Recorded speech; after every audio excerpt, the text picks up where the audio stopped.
Do what thou wilt shall be the whole of the law. This is David Shoemaker, and I'd like to welcome you to Living Thelema. This episode is titled Jupiter, Breaking Out of the Box. Now, the reason I'm calling it that, which may seem a little out of the blue, is that the last major upload of new content for Living Thelema that I did was the lecture from the Rite of Saturn in Seattle on Saturn as thinking inside the box and living inside the box. And that episode was all about the way that Saturn is emblematic of the restriction and limitation that occur to us, that happened to us in life, that can be our teacher or an inspiration for creative thinking, a spur for growth. I wanted to complement that as sort of a bookend by focusing on Jupiter today. And as you may know, Jupiter in many ways embodies the opposite of that restriction. It embodies the expansiveness that pushes against restriction. And I thought this kind of polarity between Saturn and Jupiter would be interesting to explore today. I'm going to be talking about the ways that this expansiveness can inform your daily life in keeping with the qualities we associate with the planet Jupiter that I was just describing. The ways in which pushing outward past restrictions, exploring the limitless, as opposed to exploring the ways to live within limits, can serve us. I'm going to be talking about this on a psychological level. I'm going to be talking about this on the tree of life. I'm going to be talking about this in the path of adepthood. And finally, I'm going to talk about it in the sense of the use of practical magic to do Jupiter invocations or create talismans, do other and other methods of invoking Jupiter and keeping it with you as you need to in your day-to-day life. Now, in many ways, this tension between Saturn and Jupiter, between restriction and expansion, order and structure versus impulsivity and uncontrolled growth, I think in many ways that's the dynamic balance that many of us try to hold in our lives, or should be trying to hold in general, just psychologically and practically speaking. We have to have enough order and structure to to frame our lives and to give us space to work efficiently. But we can't let that stifle creativity. We can't let that inhibit our joy of discovering new mysteries and questing after new levels of consciousness and life experience. If we just settled for the restrictions that Saturn places upon us, we wouldn't grow very much. But likewise, if we never settled for the restrictions that Saturn places upon us, we wouldn't grow very much. So we need both of them, and that's, again, another reason why I thought it would be good to bookend the Saturn talk with one on Jupiter. I may not go through all the planets, but I at least wanted to do these two for that reason.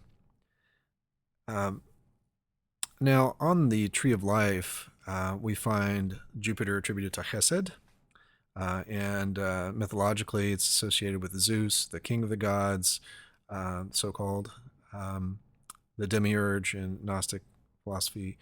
I love this quote from Joseph Campbell that connects with the Chesed Jupiter energy. Well,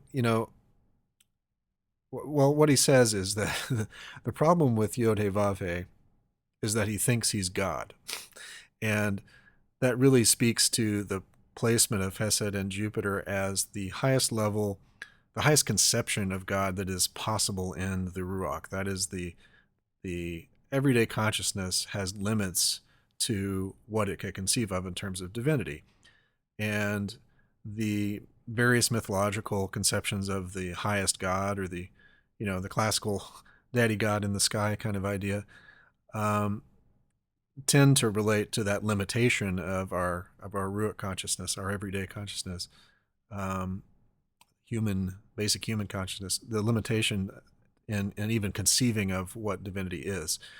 Beyond that is transpersonal, transrational, existing in the supernal realm beyond the abyss on the Tree of Life.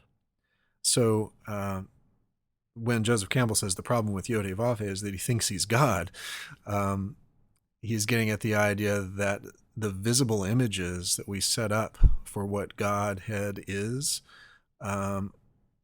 must be rightly understood as projections of human consciousness, rather than statements about absolute reality. This fits with Chesed's placement for the path of adepthood, for the path of the initiate climbing the tree of life, so to speak. It fits with Chesed's placement as the highest sphere, the highest sephira on the tree of the Ruach. As we've been working up the tree, we have balanced the elemental spheres below Tefereth. We have attained knowledge and conversation at Tefereth. We have expanded our life's work to incorporate the true will that's been discovered and created a life, a structured life, a karma yoga that is in honor of the true will, that fulfills it. And then finally, we bring that to full fruition in the Adeptus Exemptus grade of AA at Chesed. And this is sort of the archetype of the completed human consciousness. This is the most any individual can evolve their own human consciousness at a personal level, as opposed to a transpersonal level.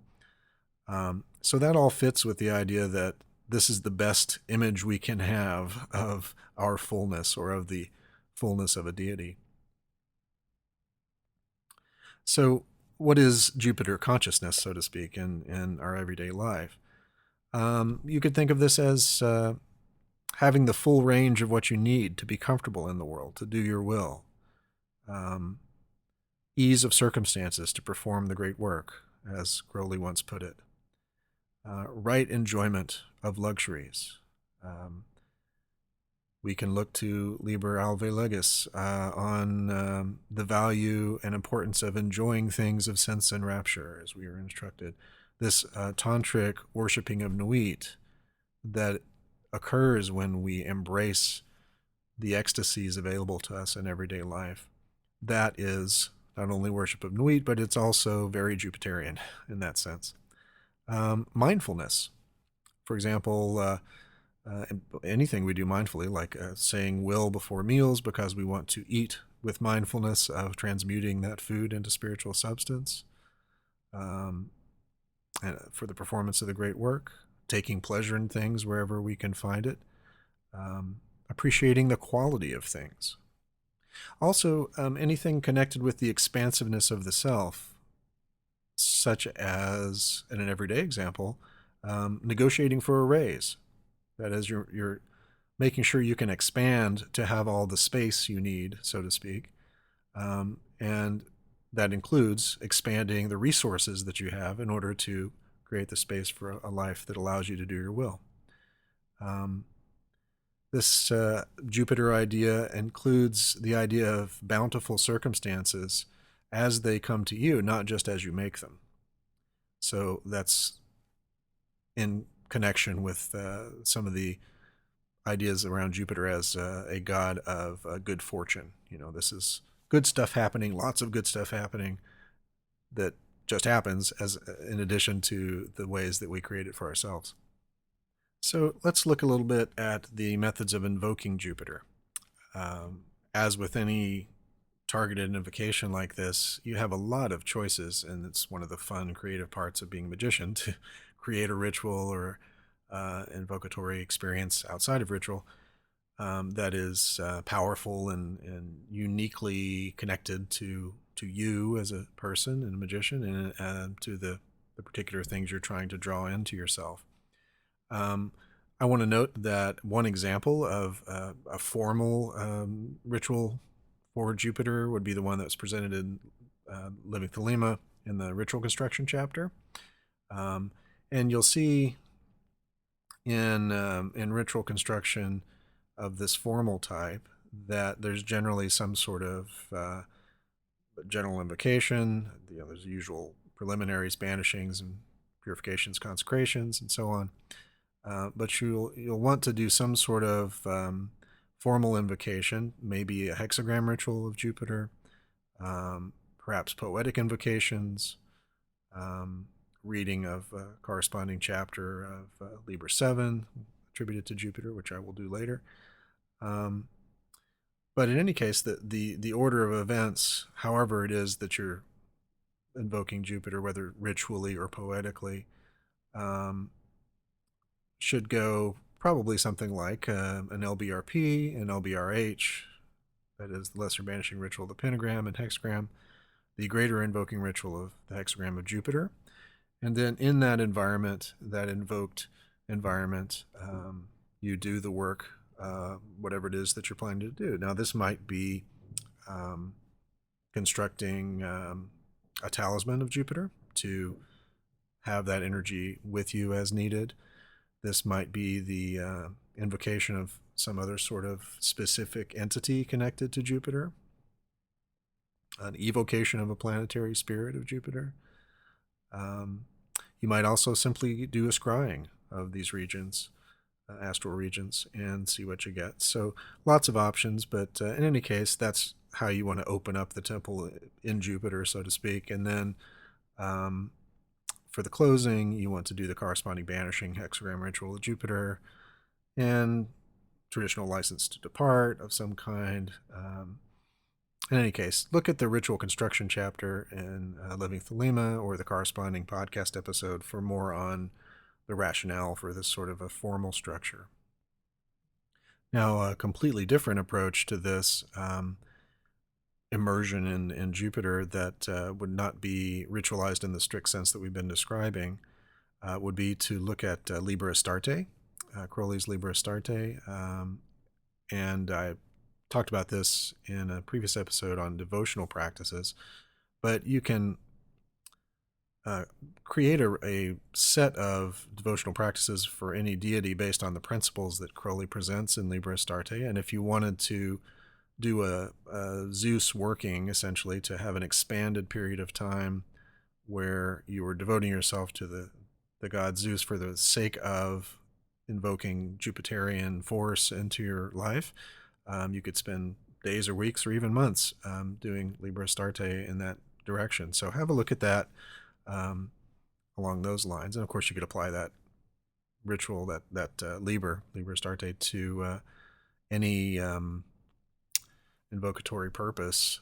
So you can adapt it for use in a sort of concise way, as opposed to the multi-day or week or month way that it's sort of written.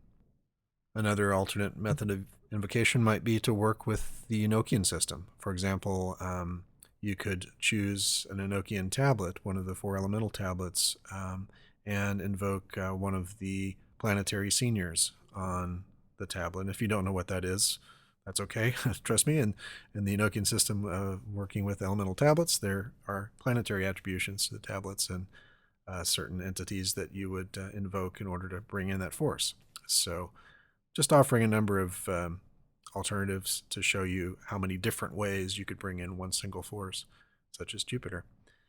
Now let's talk a little bit about practical means, sort of non-magical but practical daily life examples of how you could enhance the Jupiterian quality in your life.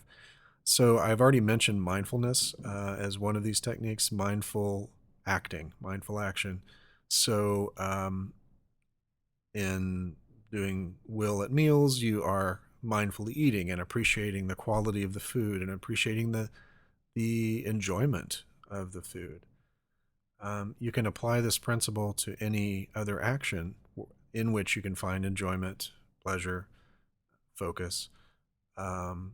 So, for example, a lot of the mindfulness practices you can find in the world today that relate to things like mindful walking, or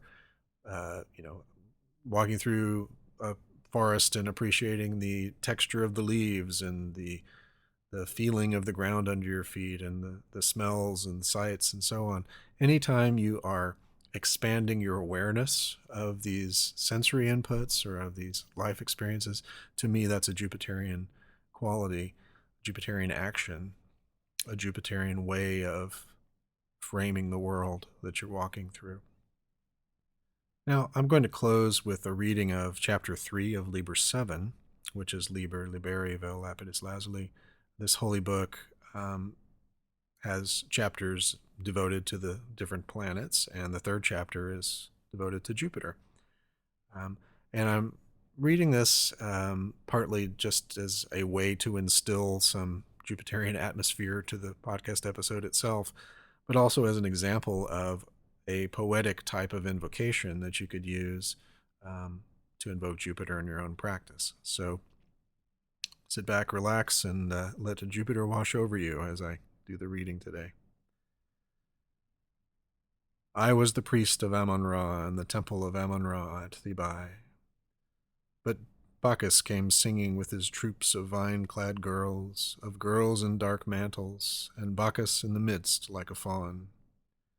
God, how I ran out in my rage and scattered the chorus. But in my temple stood Bacchus as the priest of Amun-Ra.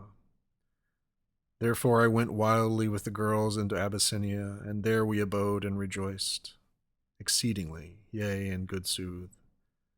I will eat the ripe and the unripe fruit for the glory of Bacchus. Terraces of ilex and tiers of onyx and opal and sardonyx leading up to the cool green porch of malachite. Within is a crystal shell shaped like an oyster.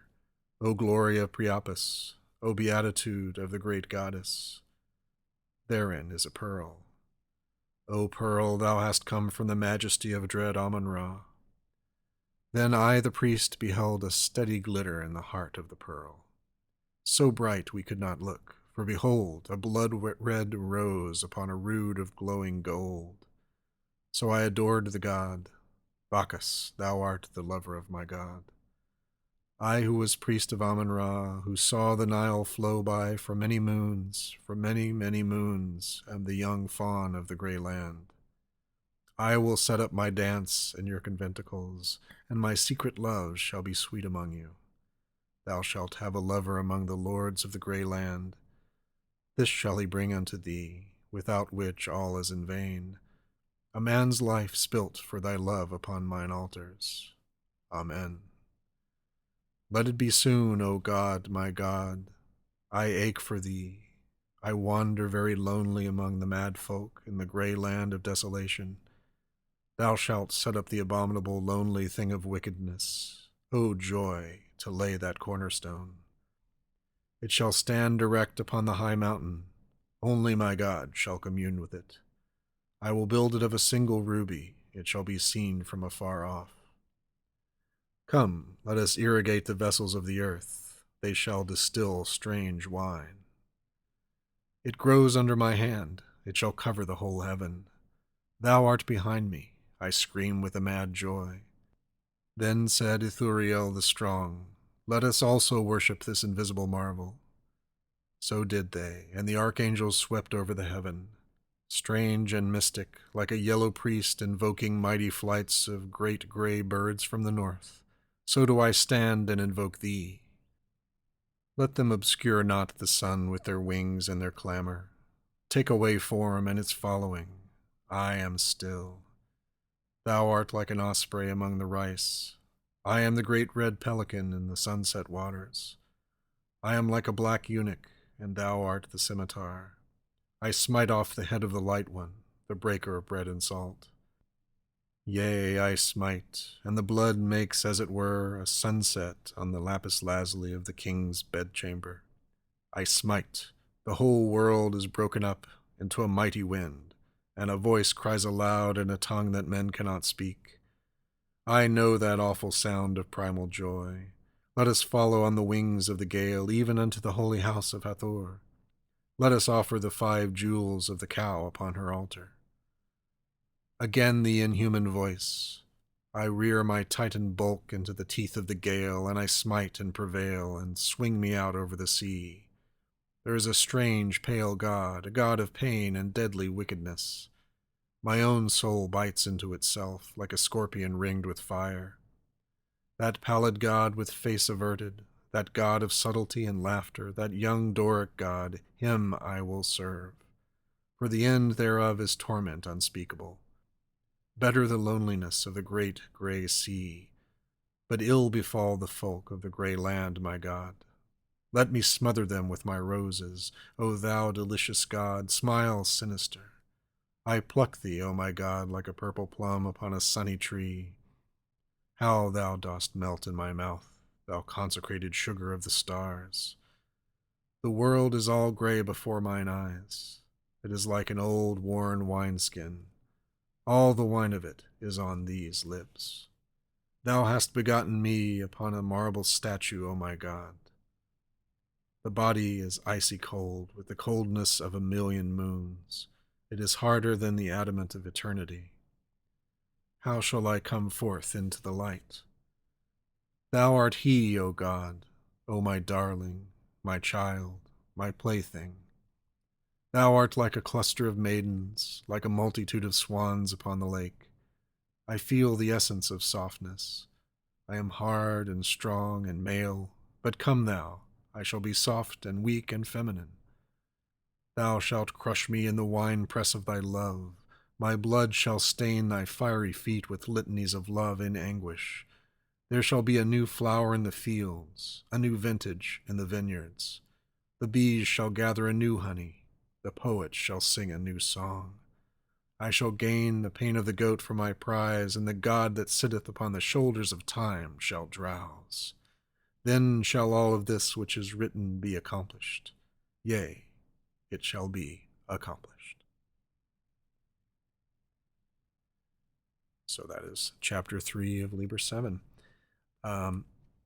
Again, one example of something you could potentially use as a poetic invocation, and I hope worth hearing for its own sake.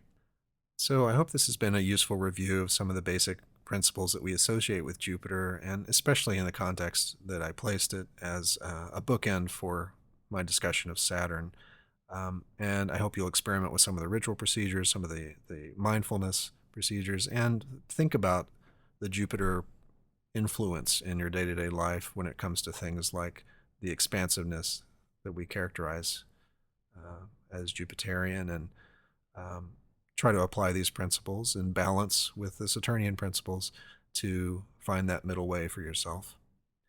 As always, welcome any feedback, suggestions for future episodes. Please feel free to write to me at david@livingthelema.com via email. And also please don't forget to subscribe to the YouTube channel to make sure you get notification of new uploads. You can, of course, subscribe to the conventional podcast as well. So thank you very much for your presence today. Love is the law. Love under will.